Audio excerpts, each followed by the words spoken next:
Assalamualaikum warahmatullahi wabarakatuh. Selamat siang semuanya. Dibuatnya video presentasi kali ini, kami akan mempresentasikan mengenai materi pengertian obligasi. Sebelum memulai materi presentasi, perkenalkan kami dari kelompok 3 yang beranggotakan Diah Ika Hasmima, Mada Regina Rahmawati Pertiwi, Mudrik Zaki, Nisa Amaliatul Husna, dan Nurul Zahara Aulia Fajri. Selamat memperhatikan. Yang pertama itu ada pengertian obligasi. Jadi, pengertian dari obligasi itu sendiri adalah surat tanda bukti bahwa investor pemegang obligasi telah memberikan pinjaman hutang bagi emiten penerbit obligasi. Dan obligasi dari sisi perusahaan itu sendiri berarti sekuritas yang diterbitkan oleh suatu perusahaan yang menjanjikan kepada pemegangnya pembayaran jumlah uang pada tanggal jatuh tempo disertai pembayaran bunga secara periodik. Dan jumlah tetap yang dibayar pada waktu jatuh tempo itu merupakan pokok pinjaman obligasi yang juga disebut dengan nilai nominal ataupun nilai pari. Dan pembayaran bunga secara periodik ini disebut dengan kupon. Yang kedua, call provision. Apa itu call provision? Jadi Jenis-jenis obligasi perusahaan. Ada beberapa jenis obligasi perusahaan dengan masing-masing karakteristiknya yang berbeda. Yang pertama, obligasi dengan jaminan, yaitu obligasi yang diterbitkan oleh perusahaan dengan menggunakan jaminan suatu aset real, sehingga jika perusahaan gagal memenuhi kewajibannya, maka pemegang obligasi berhak untuk mengambil alih aset tersebut. Perusahaan juga bisa menerbitkan obligasi junior, yaitu obligasi dengan menggunakan jaminan aset real yang sama dengan obligasi yang telah diterbitkan sebelumnya. Jika terjadi likuidasi, maka pemegang obligasi yang kedua akan mempunyai hak atas jaminan tersebut setelah hak pemegang obligasi pertama terpenuhi. Yang kedua, obligasi tanpa jaminan adalah obligasi yang diterbitkan tanpa menggunakan suatu jaminan aset real tertentu. Perusahaan juga bisa menerbitkan obligasi tanpa jaminan lagi setelah obligasi tanpa jaminan diterbitkan.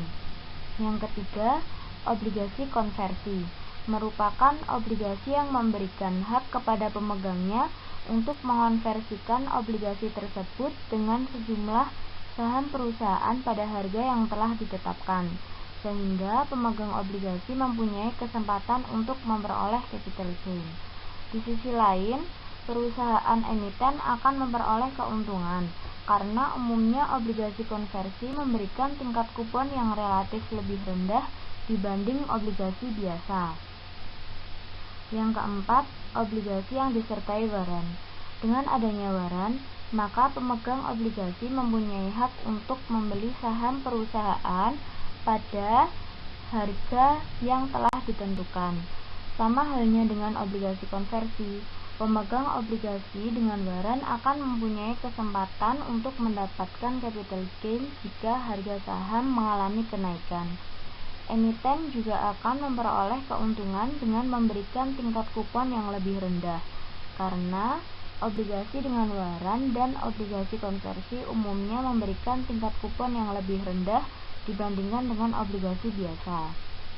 Yang selanjutnya, obligasi tanpa kupon, yaitu obligasi yang tidak memberikan pembayaran bunga.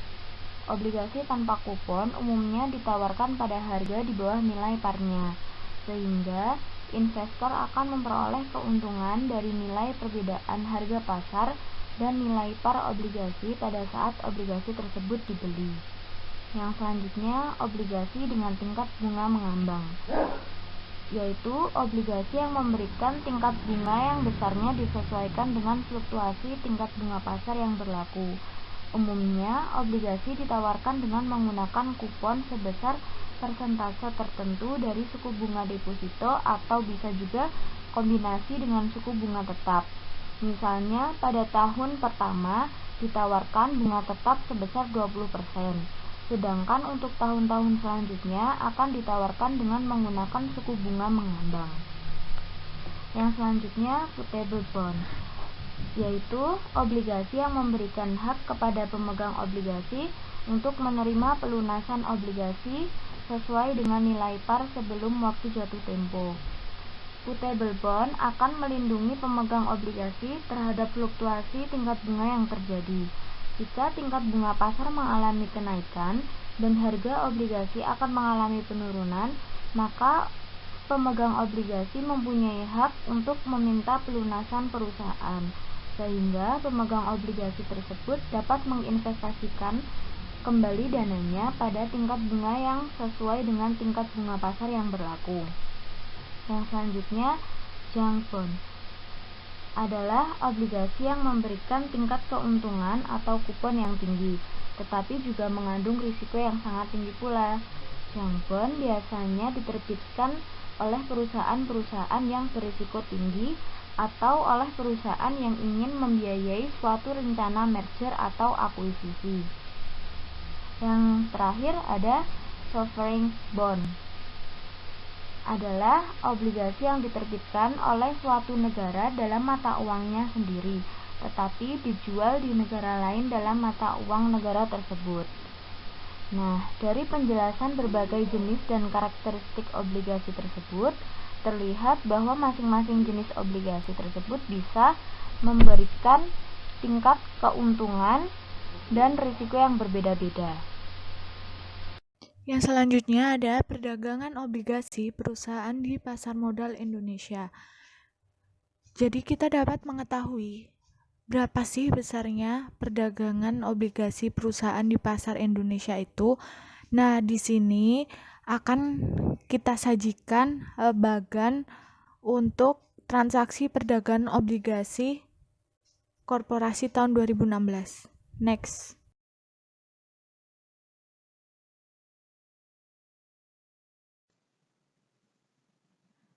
Peringkat obligasi. Obligasi perusahaan yang diterbitkan melalui penawaran umum wajib diperingkat oleh lembaga pemeringkat yang telah terdaftar di Bapepam, seperti PT Pevindo atau PT Pemeringkat Efek Indonesia, atau bisa juga diperingkat oleh PT Kasnik Credit Rating Indonesia. Terdapat beberapa komponen utama untuk menentukan peringkat atau rating dari obligasi. Yang pertama adalah kemampuan perusahaan penerbit untuk memenuhi kewajiban finansial. Yang kedua, struktur dan berbagai ketentuan yang diatur dalam surat utang. Dan yang ketiga adalah perlindungan yang diberikan ketika terjadi likuidasi atau pembubaran serta hak-hak lainnya yang mempengaruhi hak-hak kreditur. Di sini ditampilkan peringkat obligasi yang dikeluarkan oleh PT Pemeringkat Efek Indonesia. Kalian bisa baca sendiri pada tabel yang telah disajikan. Selanjutnya, obligasi negara. Di Indonesia, obligasi negara merupakan bagian dari surat utang negara yang diterbitkan oleh pemerintah Republik Indonesia. Surat utang negara adalah surat berharga yang berupa surat pengakuan utang dalam mata uang rupiah maupun valuta asing yang dijamin pembayaran bunga dan pokoknya oleh negara Republik Indonesia sesuai dengan masa berlakunya. Surat utang negara dan pengelolaannya diatur oleh Undang-Undang Nomor 24 Tahun 2002 tentang Surat Utang Negara. Selain itu, berbagai peraturan pelaksanaannya juga telah diterbitkan untuk mendukung pengelolaan surat utang negara. Secara umum, surat utang negara dapat dibedakan menjadi dua jenis. Yang pertama, surat perbendaharaan negara, yaitu surat utang negara berjangka waktu sampai dengan 12 bulan dengan pembayaran bunga secara diskonto. Yang kedua, obligasi negara, yaitu surat utang negara berjangka waktu lebih dari 12 bulan. Pentingnya obligasi negara. Mengapa dikatakan penting? Ada beberapa hal yang menyebabkan pentingnya pemerintah menerbitkan obligasi negara atau surat utang negara. Yang pertama, membiayai defisit APBN. Dengan penerbitan dan penjualan SUN, telah membantu pemerintah dalam memenuhi defisit anggaran negara. Yang kedua, menutup kekurangan kas jangka pendek. Penerbitan SUN juga membantu untuk menutup kekurangan kas jangka pendek akibat ketidaksesuaian antara arus kas penerimaan dan pengeluaran dari rekening kas negara dalam 1 tahun anggaran. Yang ketiga, penerbitan SUN dikatakan penting karena membantu untuk mengelola portofolio utang negara. Yang selanjutnya ada penerbitan dan perdagangan obligasi negara. Nah, pemerintah Indonesia ini sekarang sudah menerbitkan berbagai obligasi karena tidak hanya rupiah saja tetapi juga menerbitkan US dollar. Untuk obligasi negara ini diterbitkan dalam pecahan nilai nominal sebesar 1 juta rupiah, di mana nilai nominal ini akan dibayar pemerintah pada saat jatuh tempo. Obligasi negara juga dapat diterbitkan dengan kupon ataupun tanpa kupon. Biasanya obligasi negara dengan kupon ini mempunyai jadwal pembayaran kupon secara periodik setiap 3 bulan atau 6 bulan sekali. Sedangkan obligasi negara tanpa kupon tidak memiliki jadwal pembayaran kupon.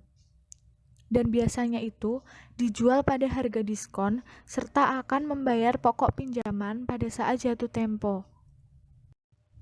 Yang selanjutnya ada obligasi negara dengan kupon dapat dibedakan menjadi: yang pertama, obligasi negara berbunga tetap, yaitu obligasi dengan seri FR atau fixed rate, di mana obligasi ini ditetapkan ketika diterbitkan.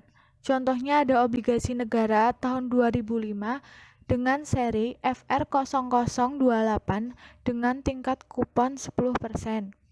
Yang kedua, obligasi berbunga mengambang atau obligasi negara seri FR, variable rate, di mana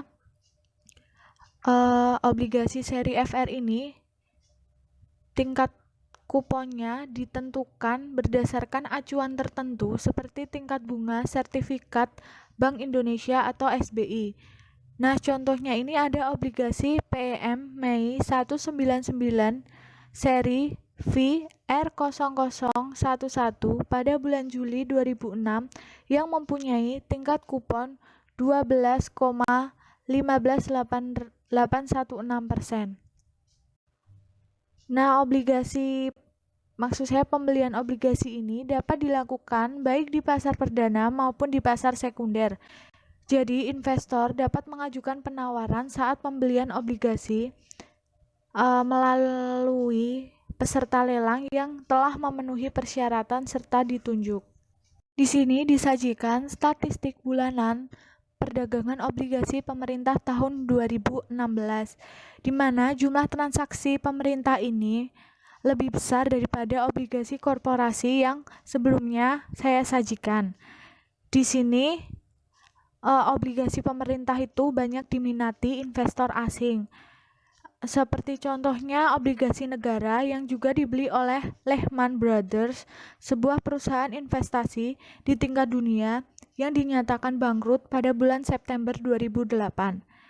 Obligasi negara juga dibeli dalam jumlah yang besar oleh American International Group pada tahun 2008 yang mengalami kesulitan finansial karena kasus kredit macet subprime mortgage di Amerika.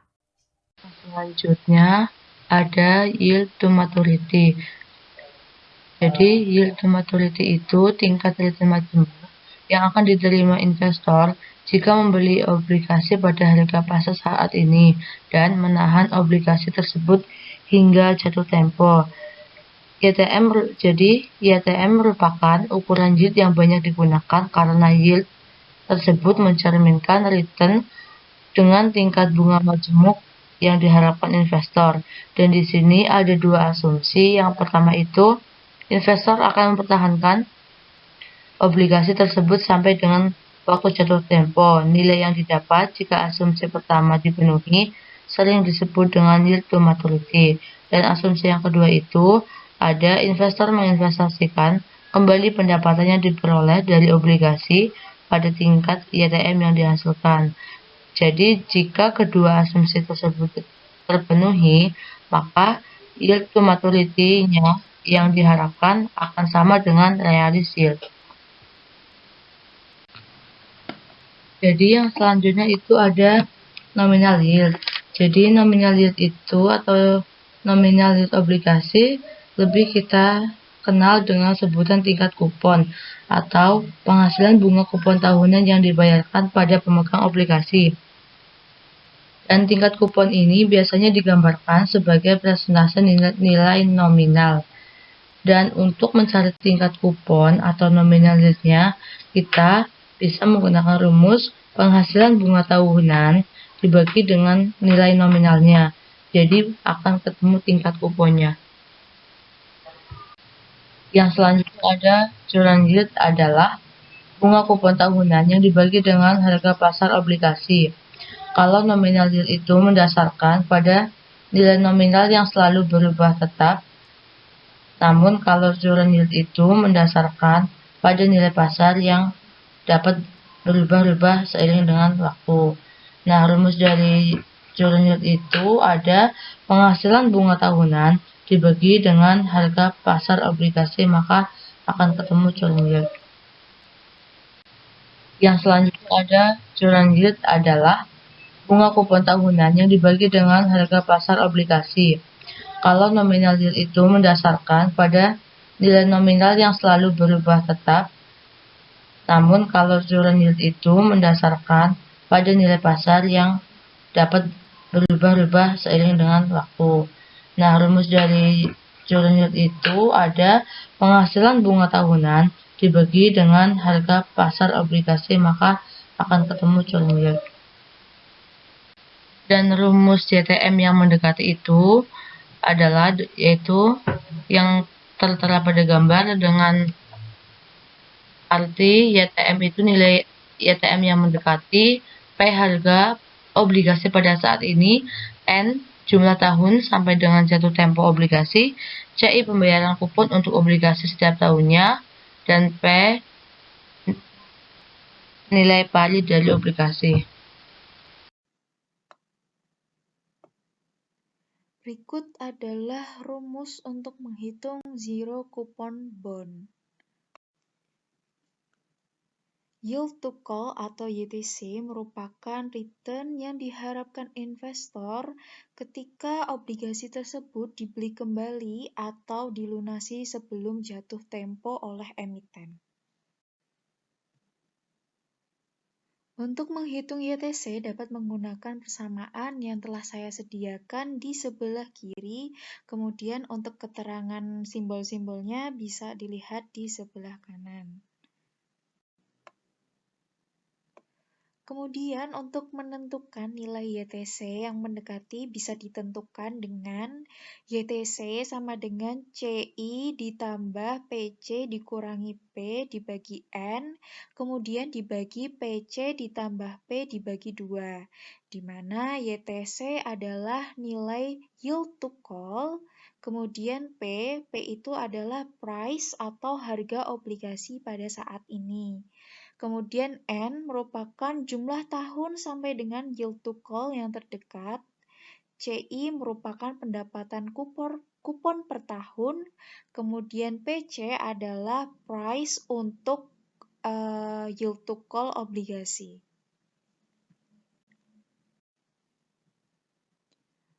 Realize atau horizon yield merupakan tingkat return yang diharapkan investor dari sebuah investasi obligasi. Untuk menghitung realized yield atau RY itu menggunakan persamaan yang hampir mirip dengan yield to call tadi, hanya berbeda penggunaan variabelnya. Jadi untuk menghitung RY, persamaan RY, itu yang tadinya YTC diganti dengan realized yield atau RY, kemudian yang tadinya di YTC itu C, yang merupakan periode saat obligasi dilunasi, diganti dengan H, yaitu periode investasi obligasi. Kemudian untuk menentukan nilai RY sendiri, tadi itu ada call price obligasi, itu diganti dengan harga jual obligasi di masa yang akan datang. Baik, sekian presentasi dari kami kelompok 3. Apabila banyak kekurangan, banyak kesalahan, tolong dimaafkan, dan terima kasih atas perhatiannya. Apabila ada sesuatu yang ingin ditanyakan, silahkan bisa bertanya di forum yang telah disediakan. Terima kasih.